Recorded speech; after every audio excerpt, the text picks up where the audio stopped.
Ce qui vous a fait réussir jusqu'à présent ne suffira pas à garantir votre développement futur. C'est vrai pour une entreprise, c'est vrai pour un manager, pour tout individu.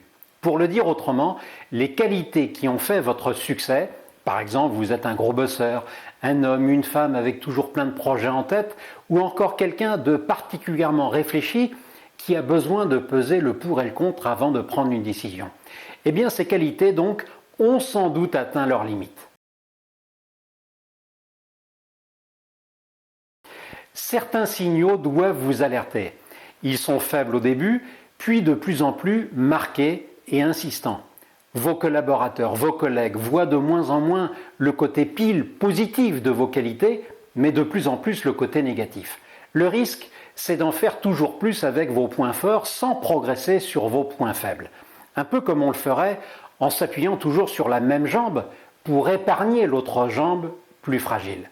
On vous reproche par exemple de décider seul, de ne pas être assez à l'écoute des autres, de ne pas savoir dire non, d'être trop brusque dans votre approche, trop lent dans votre prise de décision, peut-être aussi d'être trop sensible au qu'en dira-t-on. Les signaux forts qui doivent vous alerter sont les tensions plus nombreuses autour de vous, plus marquées, voire des conflits, des départs de l'entreprise aussi.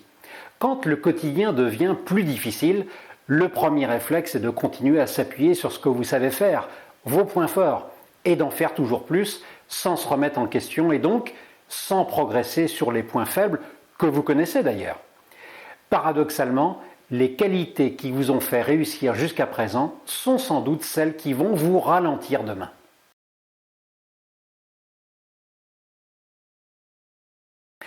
Parce que vous allez ajouter à vos points forts, auxquels il ne faut rien changer bien sûr, sinon les entretenir, des progrès durables qui vont permettre à vos collègues ou collaborateurs de gagner en sérénité. La sérénité, c'est un bien précieux puisque c'est plus de concentration et d'intelligence individuelle et collective au service de vos clients. Imaginez, vous êtes un manager qui n'est sans doute pas assez à l'écoute. C'est le reproche que l'on vous fait ou que vous percevez.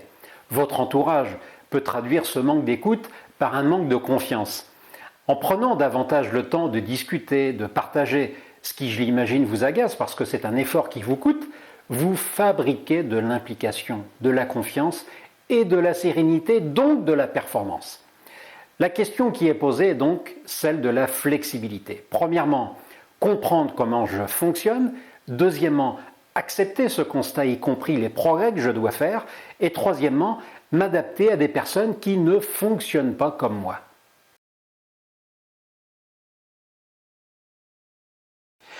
Au cours de ce module Développer votre leadership, je mets à votre disposition des outils permettant de mieux prendre conscience de l'impact de vos propres comportements et fonctionnements sur la motivation et l'efficacité de ceux qui travaillent avec vous. Voyez maintenant les deux côtés d'une pièce sur 4 profils de personnes. J'ai côté pile sérieux, très méthodique dans son travail, mais plutôt individualiste, manquant d'empathie côté face. Autre exemple, souriant, enthousiasmant, avec toujours beaucoup d'idées, très créatif, mais idéaliste, manquant d'esprit pratique, sans doute peu de rigueur dans la formalisation de plans d'action. Ou encore exemplaire dans l'atteinte de ses objectifs, mais hyper exigeant avec les autres, parfois même cassant dans sa relation. Dernier exemple, agréable, sympathique, chaleureux, mais très sensible et attentif au qu'en dira-t-on, fuit les conflits, donc les aggrave.